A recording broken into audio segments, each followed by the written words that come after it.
Thank you, Mr. Toastmaster, fellow Toastmasters, and honored guests. An unknown doctor once said, "A doctor who takes care of himself has a fool for a patient." Today, I'm going to tell you a secret about the medical profession that many of you may find surprising. We doctors, although we take excellent care of our patients, frequently we don't make the best decisions about our own health care. Now, what are the reasons for this paradox? One reason, I think, is that doctors are constantly trying to project an image of knowledge, strength, and of course, perfect health. We never want to appear weak or vulnerable. If you think about it, who'd want to go to a doctor who's sick himself? I wouldn't. Another reason why we don't make the best decisions about our own health care is, and I hate to say it, but some of us tend to be a little arrogant. We think we're Superman, we think we're gods. Our bodies are not affected by the diseases that affect you ordinary humans. Besides, even if we do get sick, we're smart enough to figure out what the problem is and fix it ourselves.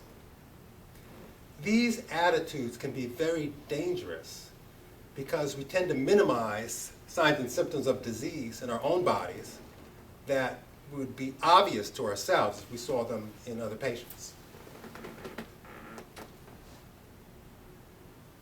I can't tell you how many doctors I've met that have this attitude. I can't even count the number. I learned firsthand one day the foolishness of this kind of thinking. It wasn't too long ago, I was in the hospital and I was taking an antibiotic for a sinus infection, which I had prescribed for myself, by the way. I put a pill in my mouth, and then I did something that none of you should ever do. I went to a water fountain, and I went over to get a drink of water, and then I swallowed before I stood up. I was still in the bent over position. As soon as I stood up, I realized I had a problem. The pill was stuck in my throat. At first I thought, no problem, I'll just go drink some more water. So I took a couple more sips. I took 5 sips. I took 10 sips. The pill was not going down. I tried everything. I tried coughing, I tried gagging. I even stuck my finger down my throat. That pill was not going down. I went over to the cafeteria. I thought, maybe if I ate, that would make it go down. I ate, I drank, I ate, I drank, I ate, I drank. Not only was the pill not going down, but now it was starting to dissolve in my throat, and I had this very unpleasant, bitter taste in my throat. At this point, I had 2 choices. Either I could go back to the cafeteria and continue to eat and drink, or I can go to the emergency room and have one of my fellow doctors take it out. The second choice, I thought, would make me look weak and vulnerable and would be much too embarrassing.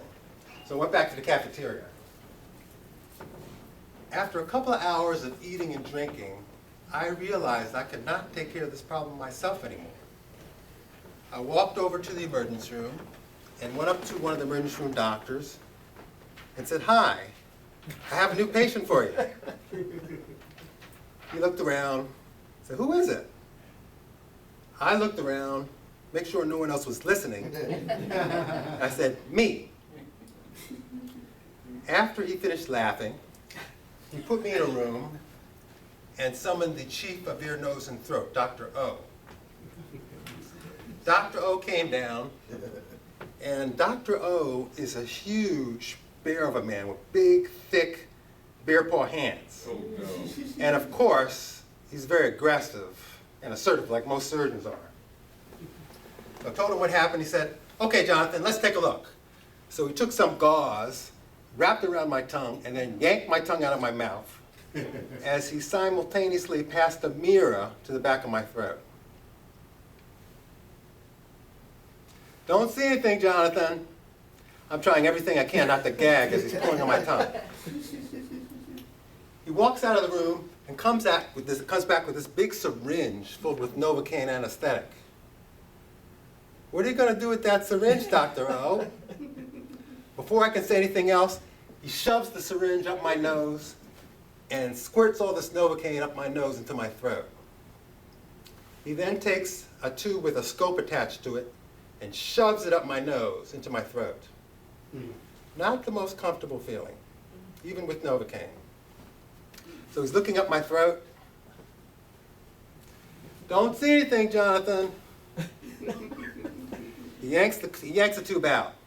And before I know it, he's putting a glove on his hand, and he shoves his huge beer paw hand down my throat. Not very comfortable. Don't feel anything, Jonathan. He pulls his hand out, and at this point, I'm totally exhausted. I go lay down. In about a half hour, the feeling is completely gone. The pill's gone, the taste is gone. I feel great.